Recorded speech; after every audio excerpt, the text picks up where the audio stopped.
everyone, welcome back to On Purpose, the #1 health podcast in the world. Thanks to each and every single one of you that come back every week to listen, learn, and grow. Now, it's not every week that you get to sit down with one of your heroes and legends. I am not overestimating at all. This is someone that was on my original list of people I wanted to sit down with when I started this podcast. You know that I want to sit down with thinkers, activists, philanthropists, and people that are doing work in the world that inspires me and can inspire all of us to do more. I'm speaking about the one and only Jane Goodall. Jane, thank you so much for being with me here today. I am so grateful to spend this time with you, and I thank you for giving me this opportunity. Well, thank you for inviting me, and I'm sure we're going to have a wonderful conversation.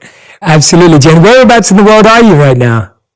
I'm in England, south of England, Bournemouth, in the house where I grew up, where I have been grounded since the beginning of the pandemic. Wow. I read that one of your favorite novel series was Tarzan. I wanted to know what about that story lights you up and why it's one of your favorites. Well, actually, when I look at the original Tarzan of the Apes that inspired me, I was 10 years old, and I wanted to go to Africa. I wanted to live with wild animals in the forest. I thought Tarzan married the wrong Jane. If I read the book now, I don't like it because there's an awful lot of killing and death and all that stuff. But that's what inspired me, and that's what made my dream. I will go to Africa, live with wild animals, and write books about them. Because back then, we're going back like 78 years or something. Girls weren't scientists. No girls went out in the forest. Everybody laughed at me. Jane, dream about something you can achieve.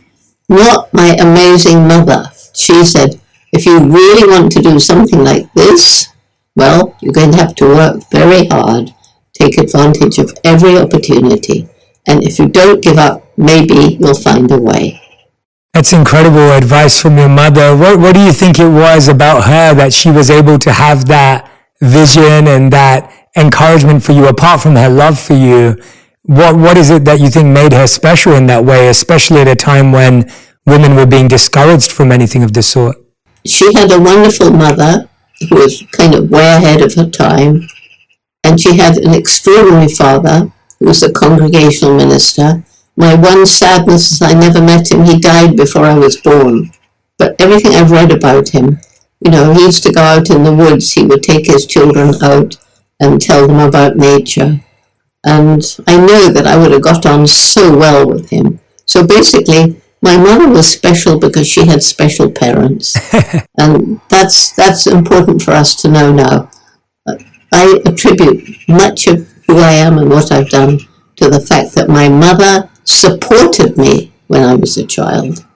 How did it affect you, Jane, when you had this dream and this vision, but people around you told you it wasn't possible? I mean, the words you shared of people that you spoke to sounded very discouraging, especially for a young person.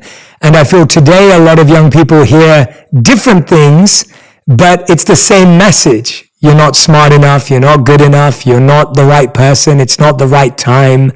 How did that make you feel, and how did you process that at the time?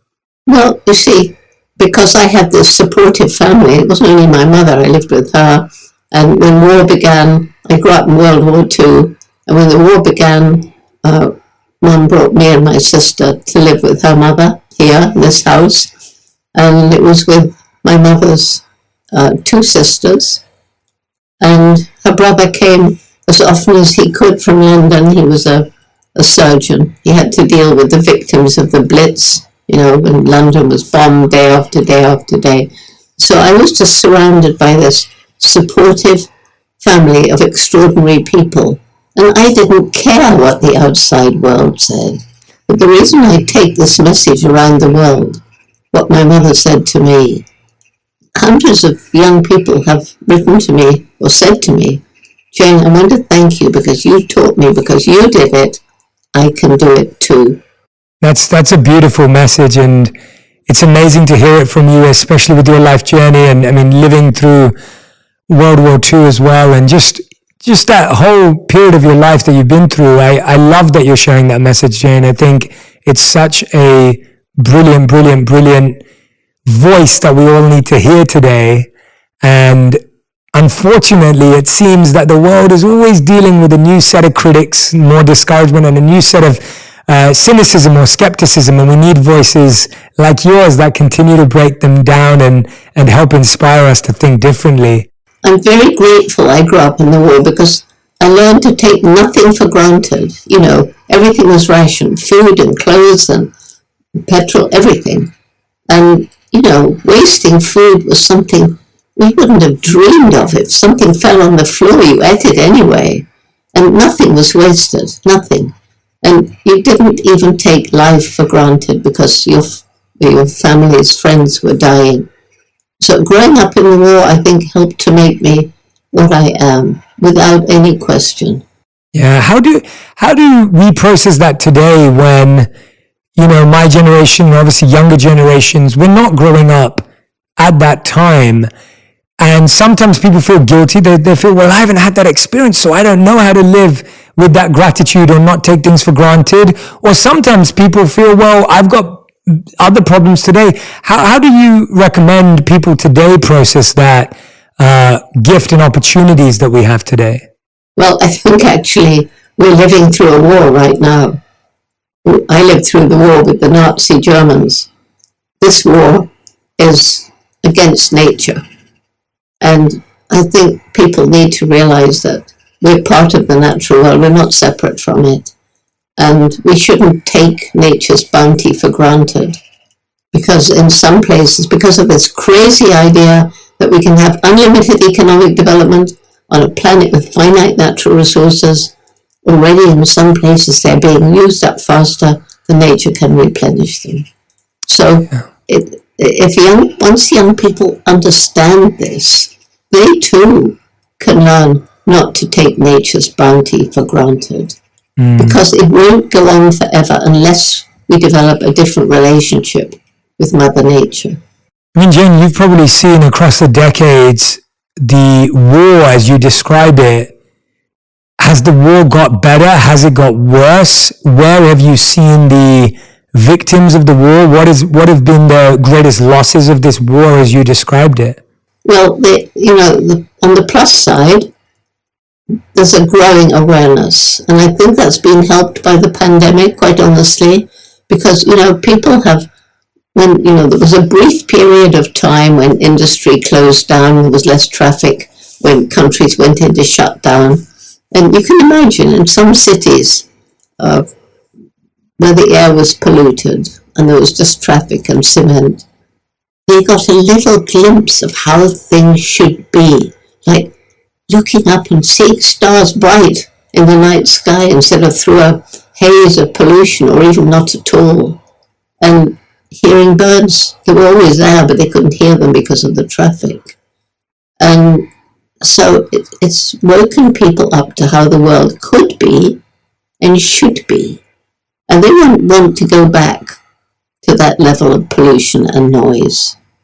And so that's a sign of hope that more young people are understanding we need to change this. Somehow, we need to get back to a better relationship with Mother Nature. What are some of the simple and practical things you think that people can do in their own homes, in their own spaces to start that journey? What would you recommend to them if people are saying, I see that, Jane, I do see that, I prefer it when the world isn't polluted, I do see that we are taking nature for granted, but what do I do? What can I do? If I do one thing, how's that going to help? When people have that mentality, how do you respond to that? Well, it's more than just one thing. I don't think there's any one thing. It's a whole plethora of things. Mm-hmm. And the main thing for young people is to help them understand, and adults too, every single day, every single one of us makes some impact on the planet.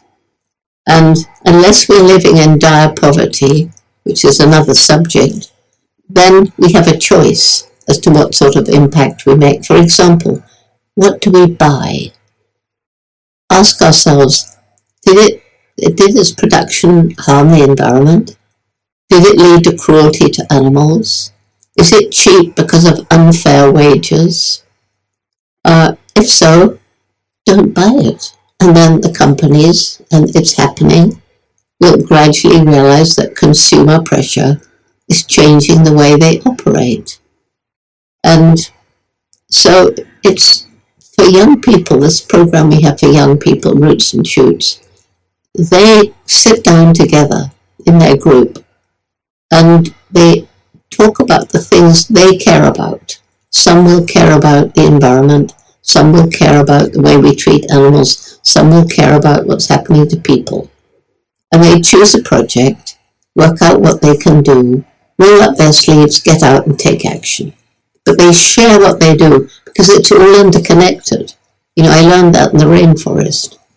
And so when young people take action like that, they actually see that they're making a difference. They see that, yes, they can make clean water in a stream that was polluted. And then they realize, well, in these other, because we're in 65 countries now, in these other countries, young people are cleaning up streams as well. It's not just us. Other people care too. We're part of a growing community of youth that wants to interact with nature in a new way because of all the harm that our previous generations have inflicted on poor old nature.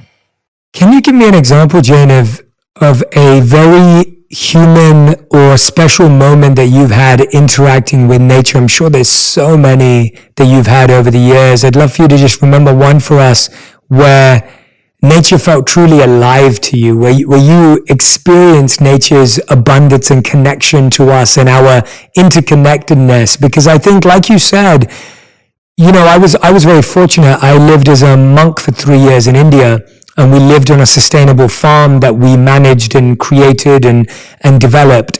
And I got to see where food comes from and how water is cleaned. And I got to see how trees are planted and grown. And we made mud bricks. And I got to see how long it took to make one brick that would be dried by the sand. And we went through that process. And I went through that for 3 years in my 20s, from the age of around 21 to 24.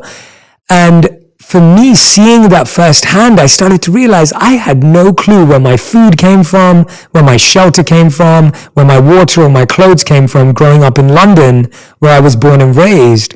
Yeah. And those experiences made nature feel so close to me and so much a part of me. Could you share one of your, I'm sure you have so many, but if there's one that you could remember, whether it's with an animal, whether it's with a plant, whether it's in a rainforest, wherever it may be. Oh gosh, you're right. I've got so many, so many. But one that I think is worth sharing was with a chimpanzee, my very, very special chimpanzee, David Greybeard. When I got to Gombe, I was 26. Nobody had studied wild chimpanzees, nobody. And the big problem I had, they're very conservative, and they take one look at this peculiar white ape and run away. I only had money for 6 months, so, would I be able to get their trust in time? So, fortunately, David Greybeard, for some reason, was less afraid than the others. And, by the way, it was David Greybeard who showed me that chimpanzees can use and make tools, when he showed me fishing for termites with stems and twigs, which previously was thought to be, only humans were able to use and make tools. But leave that aside. He'd just begun to allow me to follow him. And I was following him in the forest, and I lost him. At least I thought I had, because he went through a tangled thicket of thorny vegetation. Easy for him, but for me, I got tangled up with my hair and my sandals and thought I'd lost him. Never mind, I'll see him another day. But when I got through the tangle, there he was, sitting. He was looking back. It honestly looked as though he was waiting for me. I can't imagine he was, but he might have been. So I sat near him, and on the ground was a ripe red palm nut, which chimps love, the fruit of the oil nut palm.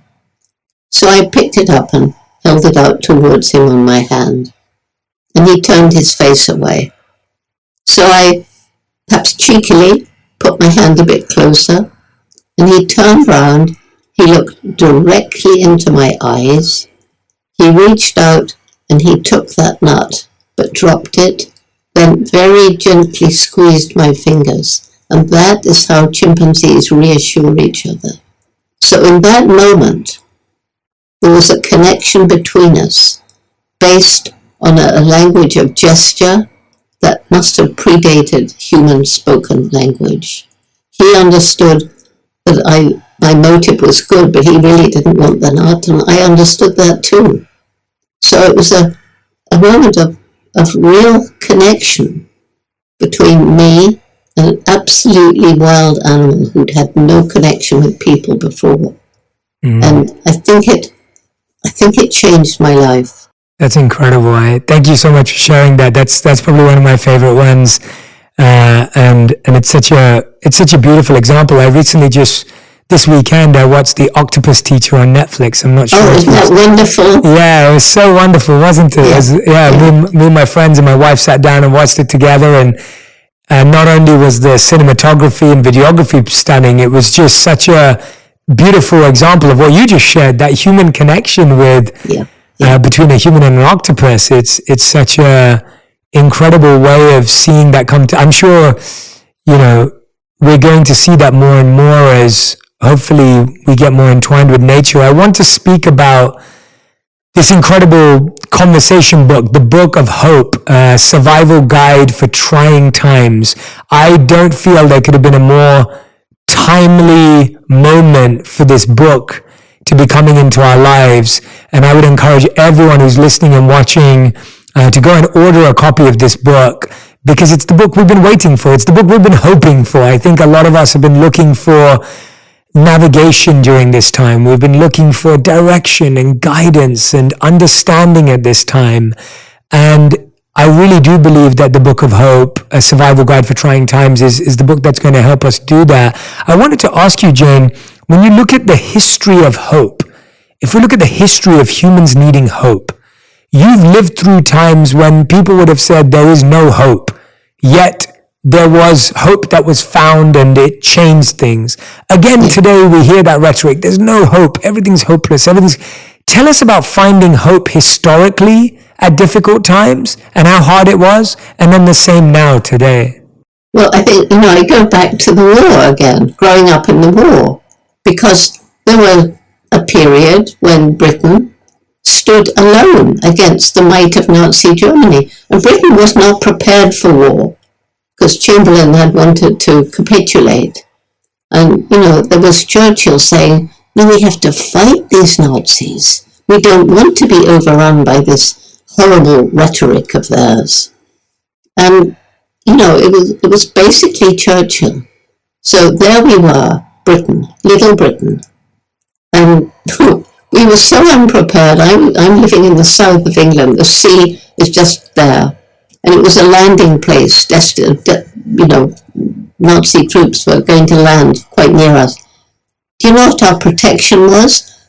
A bit of scaffolding out in the sea and a bit of barbed wire. That was it. Wow. And, but Churchill was rousing the British people, saying, we will not be overrun. We will never give in. We will fight them on the beaches. We will fight them in the woods. He was heard to, as thunderous applause came out, he was heard to turn aside to one of the people near him and say, and we'll fight them with the butt ends of broken bottles, because that's bloody well all we've got. He had that great British sense of humour. Yeah. So, living through a time when it totally seemed hopeless. How could we survive? And then we had our Air Force. And again, Churchill saying, never in the history of mankind has so much been owed by so many to so few. Because these young men, they went out and they got killed, but they went on volunteering. And, when you grow up with this sort of thing going on around you, and the way that people in London during the Blitz, when every night they were bombed, every night people lost their homes and lost their lives, And my uncle was working in the big hospital there, treating all these victims of the bombing. And yet the people there, they got together, they had this sense of humor, and they managed to pull together and not give in.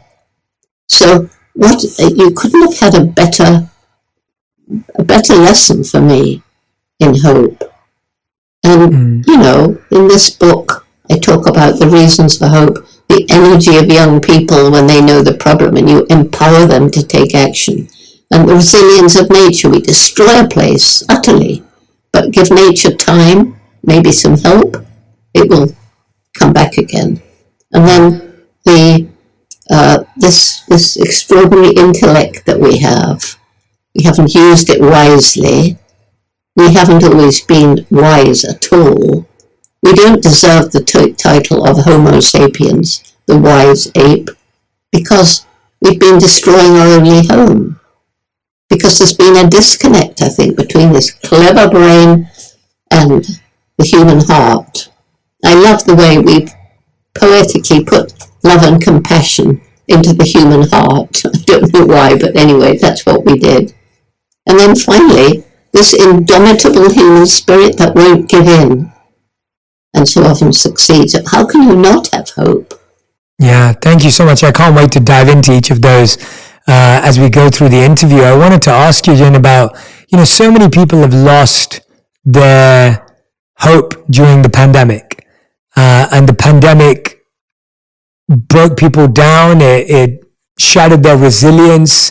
How do you think people will be able to bring back that hope that they lost during the pandemic? How do we do that? How we do it, I think, one of the big problems is that the media gives so much attention to everything negative. And yeah, they have to. We need to know. But if you think during the pandemic of the stories of courage and bravery and self-sacrifice, people losing their lives to treat sick people, this gives you such a feeling of how amazing humans actually are. And that in itself is enough to give people hope. But then when you come to all the people who've lost their jobs, living in poverty, the only way to give them hope is to help them. I mean, if you are living where every day you went out to work and you got just enough money to feed yourself and your family, unfair wages meant you could never save. So those people, it's very hard to see how they'll regain hope unless we help them. On the other hand, there are people in those situations who somehow manage to rise above it. And they just get this thing, I'm not going to give in. I will find a way to make a living. I will do something. Even if it's something menial, just to get me through this, just to enable me to feed my family and share those stories. It is possible. Not easy, but it is possible because of this indomitable human spirit. Absolutely. And how do you really define hope? And what would you say is the difference between hope and belief? I think that's a really important, conversation to have, because I think often we confuse that. So how do you define hope, and what's the difference between hope and belief? Well, hope, some people feel it's very passive. Well, I'm okay. I hope it's going to be okay, and they don't do anything. To me, hope is about action. I hope that I can make a difference, but I won't make a difference unless I take action. That, I think, is, to me, what hope is all about. And the tragedy is that if we lose hope, then we sink into apathy. Because if you don't think your actions are going to make a difference, even a small difference, why bother? Why do anything? Just give up, eat, drink, and be merry, for tomorrow we die, if you're in a position to buy the food and the drink to be merry.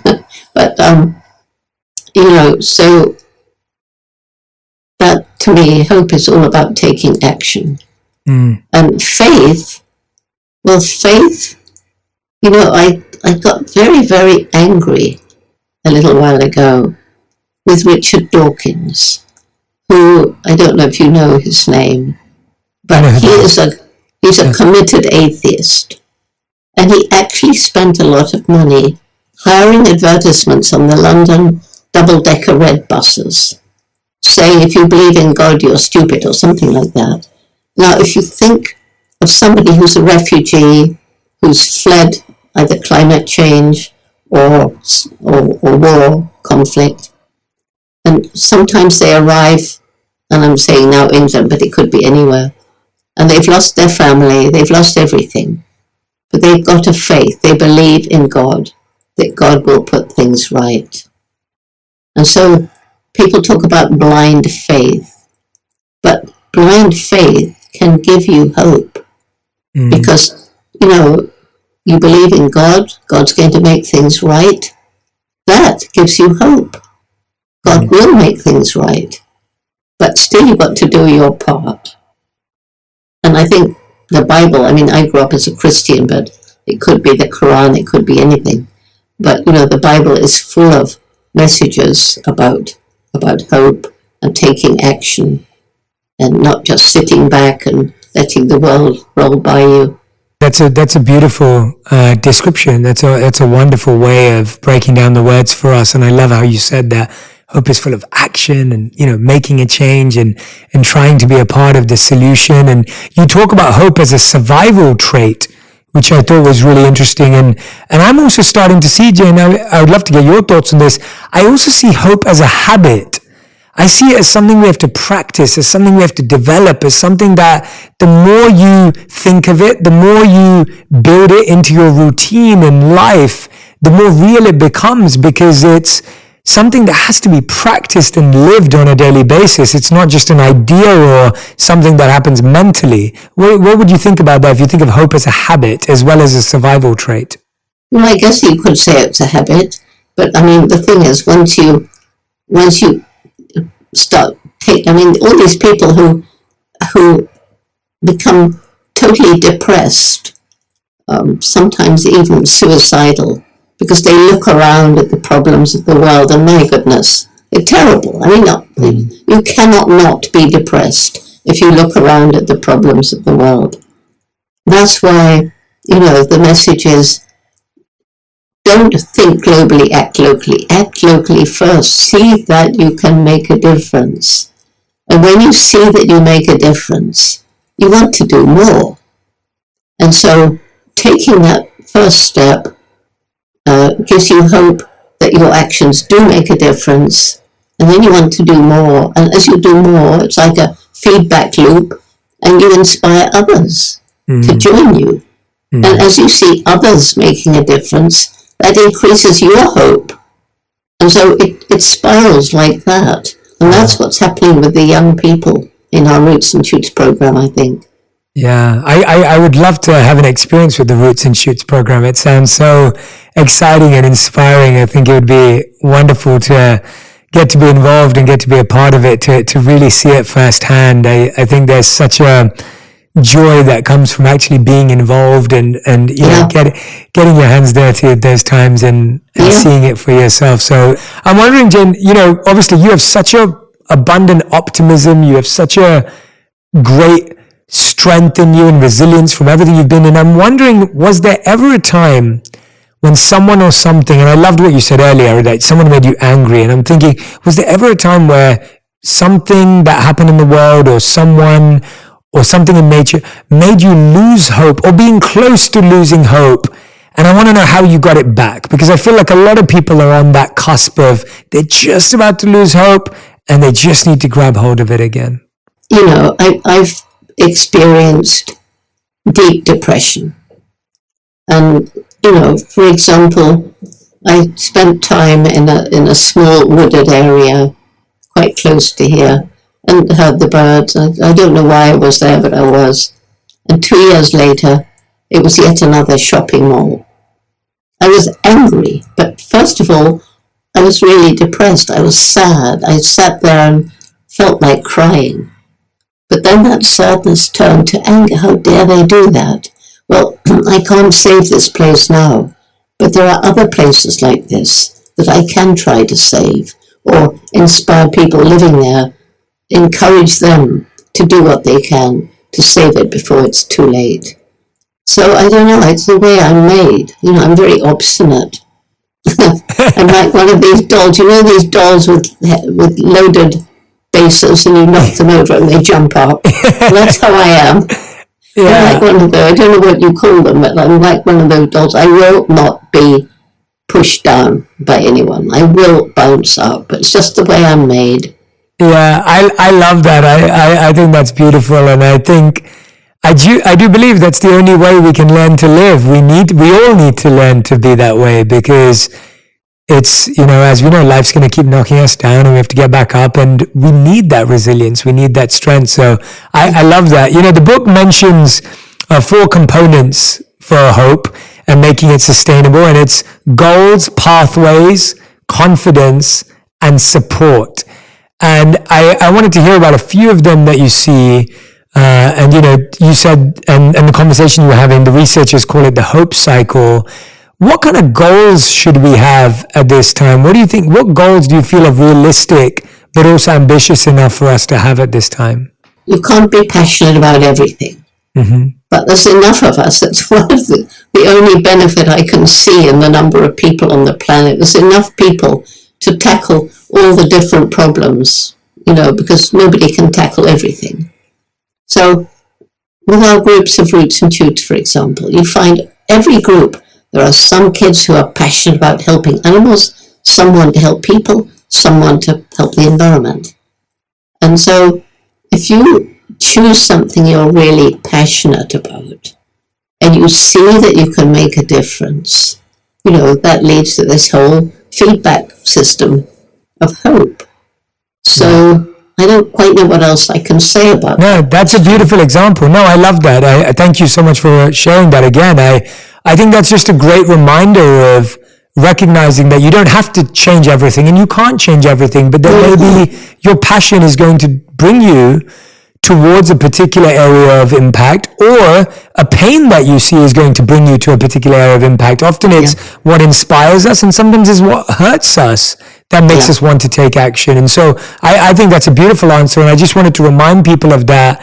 Sometimes as we were discussing, so many people will be thinking, I'm so overwhelmed. There's so many things that the world needs help with. There's, nature, there's animals, there's cancer, and so knowing that people can just start with what is deeply important to them. Yes, that's the way to start, because then that's why Roots and Shoots is working so well, because the kids, they're passionate about what they do because they chose it. We don't tell them what to do. And so a Roots and Shoots group will choose different projects, whether they're in a city or rural area, rich or poor, whether they're in India, Pakistan, and whether they're in Africa or Florida or New York.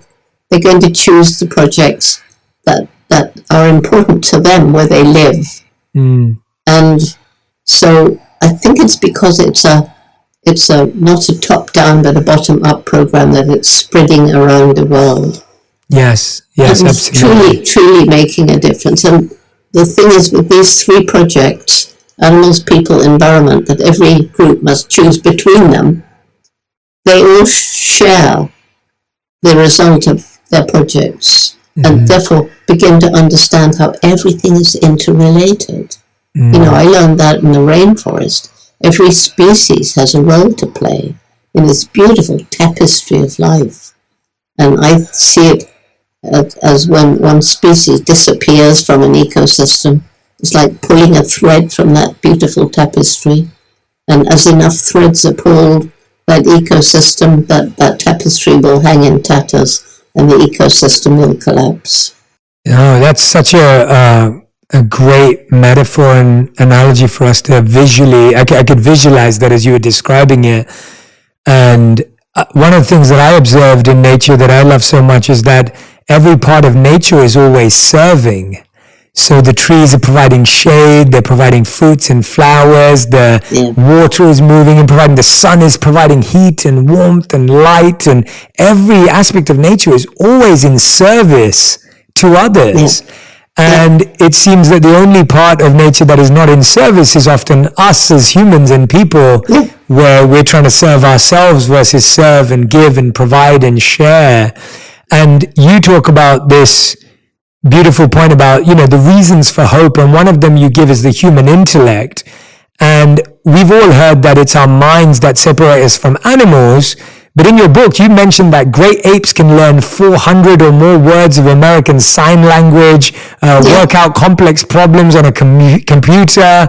And like some animals you mentioned, I think it's pigs, love painting and drawing. And you mentioned the octopus. Yes, exactly. Yeah. And so if animals are smarter than most people give them credit for, what is it truly that sets us apart when you use the human intellect as a reason for hope? Well, the human intellect differs from that of all other animals, chimpanzees and everybody else, to the lengths to which it's gone. Like, there's no animal, no matter how intelligent, on the planet today that could design a rocket that goes up to Mars, launches a little robot that goes around taking photographs. That is out of the category, out of the league of animal intellect. I mean, the way we're talking now is an example of human intellect. This intellect, the Zooms and the podcasts and all the things that we do, it's just amazing. And I believe that was at least in part triggered by the fact that at some point in our evolution, we developed this way of communicating, as we are now, with words. So with words, you and I can send out a message to people and teach them something they never thought of before.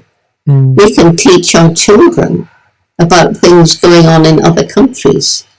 Chimpanzees can't do that. Their children learn by observing. But we can use words. And we can bring people together to have discussions, to try and solve problems. People with different outlooks on life, different jobs, different skills. So that's the difference. And this is why it's so bizarre that we're destroying our only home. We don't want to live on Mars. We know that now. And I think it's a disconnect between this clever brain and, as I said before, the human heart, love and compassion. And honestly, I truly, truly believe it's only when head and heart work in harmony that we can achieve our true human potential, which some people have. Yes, I think that that was so wonderfully shared. I really believe that our intellect and our intention have been disconnected. And so the intellect is not being guided by or directed by intention. It's being free to do whatever it needs to feel sense gratified and to feel self-obsession almost, freedom to that point. And the love and compassion you're speaking about is such an intentionality with how we use this intellect that we've been gifted with. Yeah, I mean, it was Mahatma Gandhi who said, the planet can produce for human need, but not human greed. Yeah. And, we need a new definition of success. Because at the moment, if you talk to most kids, what's a successful person? Oh, somebody who's making a lot of money, or maybe somebody who's got a lot of power. And that's the way we think about success. To me, success is about having enough that you can feed yourself and your family, you can perhaps go for a nice holiday, that you can enjoy spending time in nature and with your family. And people just, they did an experiment where they followed different immigrant families who all arrived the same, with a wife and a kid and nothing. And part of the group, they managed to get jobs and they managed to find somewhere to live, and then they upgraded it. They got a little house. They could send their kids to school. And there's this King of Bhutan's happiness index. And as this happened, whatever that index is, went up. The next group, they, in the same way, started to improve their lives. But when they got to that level where the first group stopped, they went on. They wanted more. They wanted more money. They wanted more power, more wealth, more houses. And they succeeded, but the happiness level dropped. And I love that experiment This is true. A lot of very wealthy people aren't happy people.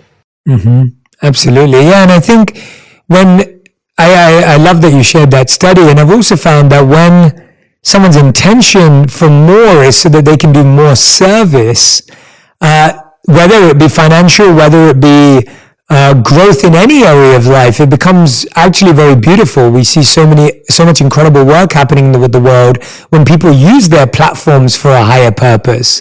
As you've seen, people who have achieved great things and wonderful things, and they're using that power or that influence or that money to have a change in people's lives and for the environment as opposed to themselves only, as you rightly said. And I think about that as something that's so needed as well, to encourage young people to say, hey, if you want to go and be successful and you want to go and do this, do it, but do it in an intentional way, to use it as a way to serve. Do it with that in mind, that you don't want to harm the environment and you want to improve the lives for people and animals. And I think if we could train people to not shy away from success, but like you said, redefine success and use success for something greater than success itself, then that to me feels like a hopeful environment and world to live in.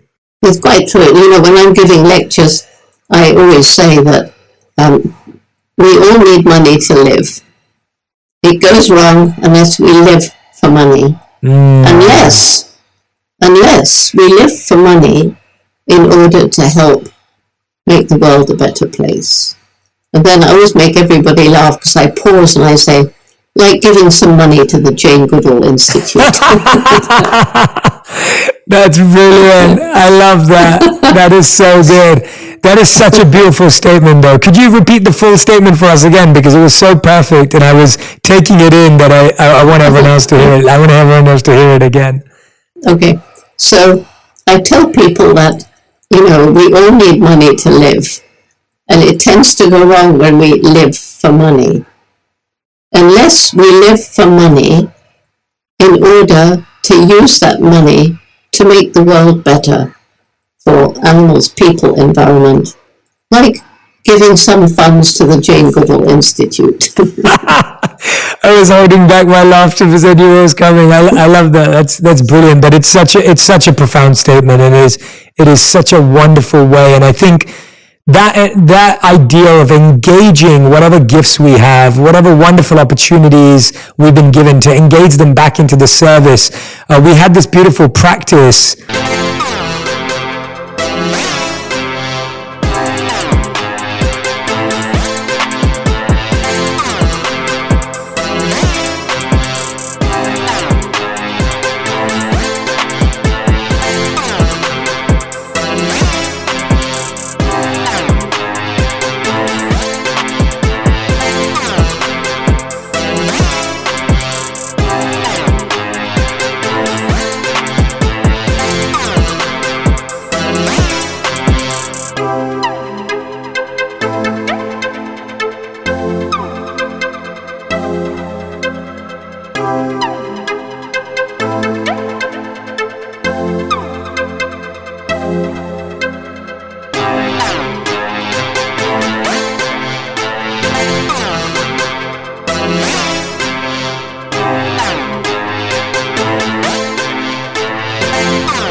Jane, that I think you'd appreciate from what you just said.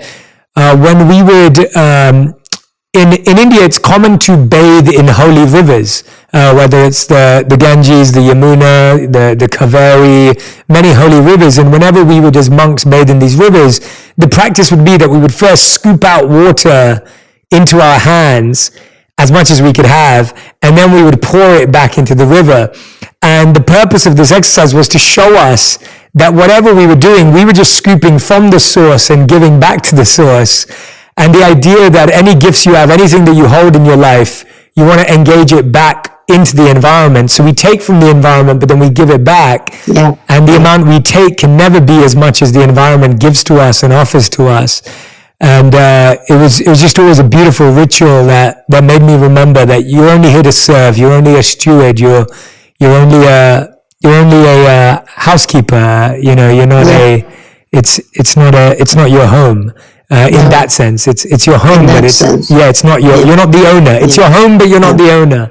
That's right. And that's why you must feel so sad about the way some of these holy rivers are being polluted and damned. Yeah, absolutely. You know, Yeah. it's heartbreaking, isn't it? It is. It's really painful to watch, and you know, I've been trying in my own way with the organizations I work with to try and be a part of that. But yeah, it's becoming very difficult. And like you said, though, we don't lose hope because we may not be able to impact this one place, but there's another place where that's happening. And I love that you said that. I think that's we often get so attached to who we help and how we help.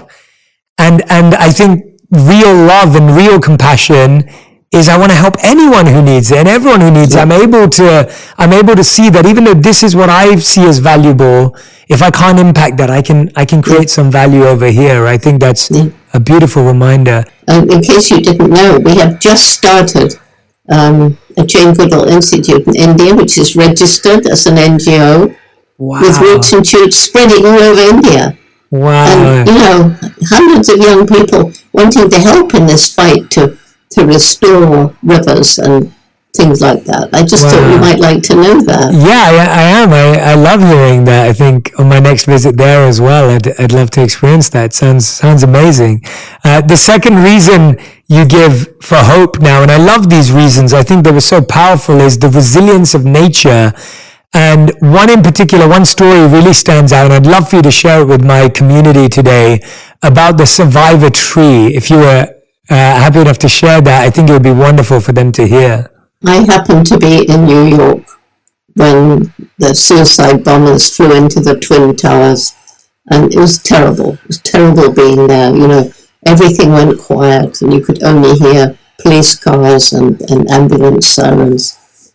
And it was, you know, this total devastation, and it was horrible. It was horrible. Well, it turned out that when they were clearing the rubble, it was about 2 weeks after the towers fell, this young woman, actually, she saw the remains of a tree on a truck.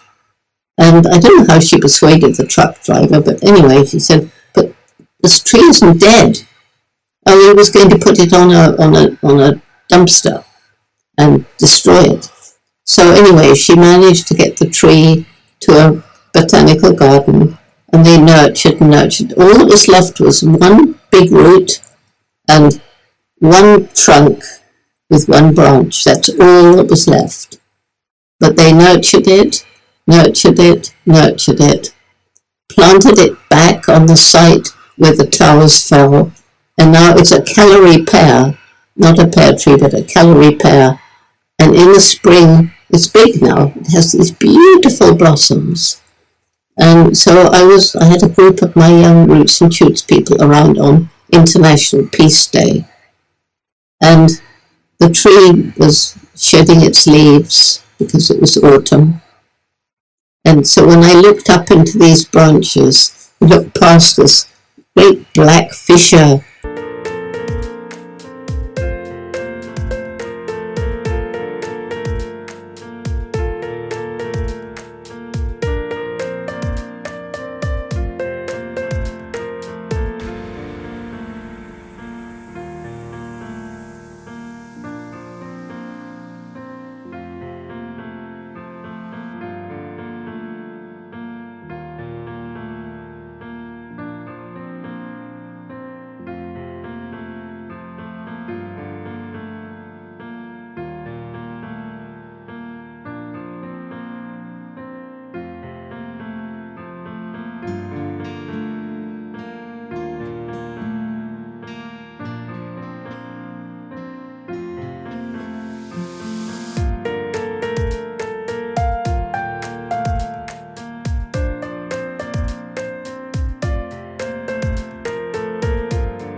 Which is, you know, where the tree amazingly mended itself.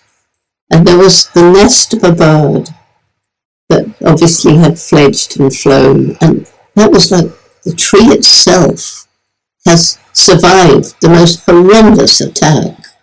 And it's put out leaves, and it's beautiful. And it's nurtured another life form where the babies have fledged and flown out into the world. It was so wonderful. Yeah, absolutely. What a wonderful story. I'm so glad you shared that with us. Thank you. And, to hear about such devastation, you could never imagine that something could recover from that, but it did, with some nurturing, with some love, with some attention. And the third and fourth reason you share with us, which we've spoken about a lot today, and I would love for everyone to get the book to read more about 1 and 2, but 3 and 4 as well. 3 is all about empowering young people, and 4 is about that human spirit. So anyone who's listening and watching right now, and you're loving these stories and these examples, and you're being filled with hope, I really hope everyone who's listening and watching, your body, your mind, your soul, your heart are being filled with hope. And I promise you, if you read this book, you will immerse yourself in hope. And I think hope needs to be an immersion. It needs to be a absorption in hope for us to really feel its benefits. Just like this tree receives such care and attention, you need that care and attention. And we need to give that care and attention to ourselves. In the last part of the book, you talk about becoming a messenger of hope. And I think often when we become messengers of hope, people can say, stop being so positive, and, you're just always trying to find the silver lining. And there can be a lot of skepticism and cynicism around hope, unfortunately, because we've created a world that amplifies negativity, as you said earlier, with what we see on TV and the news.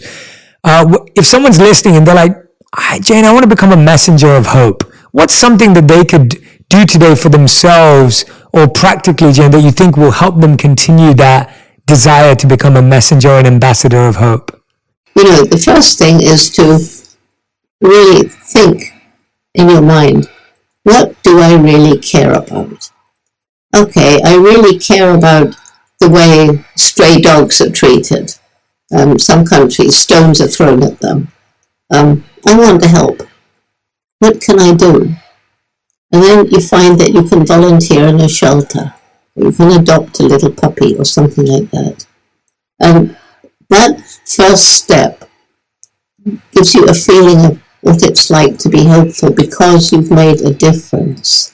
It's going to be different for everybody.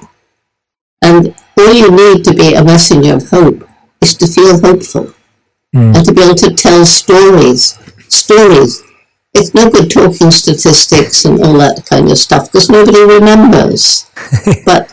but stories, like the ones that you asked me to share, people, even if they get the details wrong, they remember the message.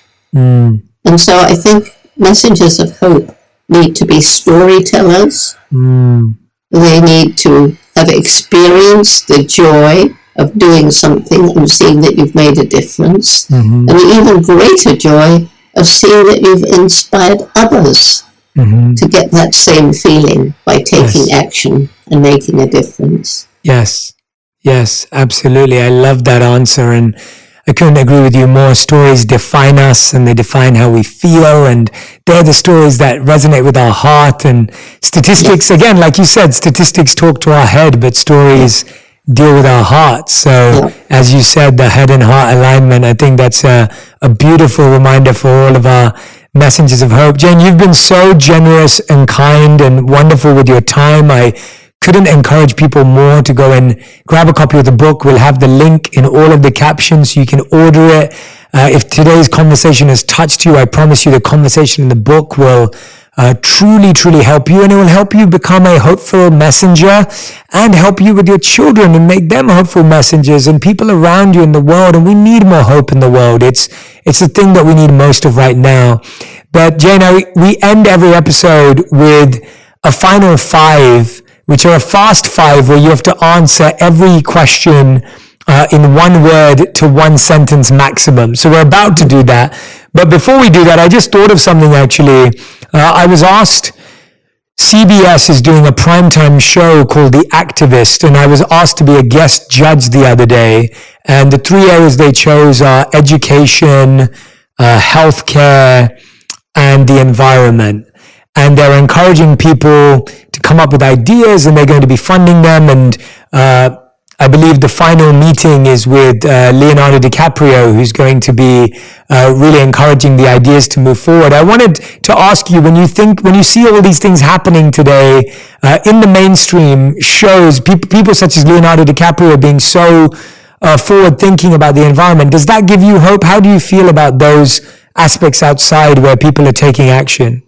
Yeah, it's great. I mean, of course it gives you hope, because people like Leonardo DiCaprio, Angelina Jolie, Dave Matthews, people listen to them, and they're people I probably couldn't reach.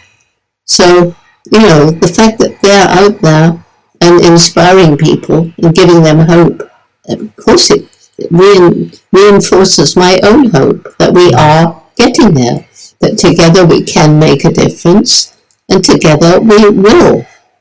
Yeah, that's beautiful. I love that. Okay, we're going to move into the final 5, 1 word to 1 sentence maximum for each of these. Jane, are you ready for your fast 5? Well, I'm no good at this, but go on. You could end up making a fool of me, that's fine. I don't be made a fool of. Not at all. That is not my intention. Okay, so the first question is, what is the best advice you've ever received? The best advice I've ever received was from my mother, when she said, if you really want to do something, work hard, take advantage of opportunity, and don't give up. What is the worst advice you've ever received? You can't make a difference, so don't bother. Great answer. Okay, question number 3. What's the first thing you do in the morning and the last thing you do at night? Try and get out of bed to face another day of podcasts and webinars and those things. The last thing I do, watch some absolutely mindless and non-intellectual, something on TV or an audio book or something like that. Take my mind away from all the horror of the day. I love that. Question number 4. What's the biggest lesson you've learned in the last 12 months? Patience. Wonderful. And 5th and final question, if you could create one law that everyone in the world had to follow, what would it be? The law that is shared by every single major religion. Do unto others as you would have them do to you. Beautiful. Thank you so much, everyone. The Book of Hope. Jane Goodall, we are so grateful for your time and energy. I can't wait to share this with millions of people in our community that listen every single week. And I can't wait for more people to read the survival guide for trying times, which is so needed right now. So thank you so much. And I hope this wasn't too much of a stressful podcast journey that you have to get away from. But I'm really, really honored to have spoken to you, Jane, and I look forward to meeting you. So thank you so much. Yep. Well, I've had a wonderful talk with you. It wasn't stressful at all. It was fun. And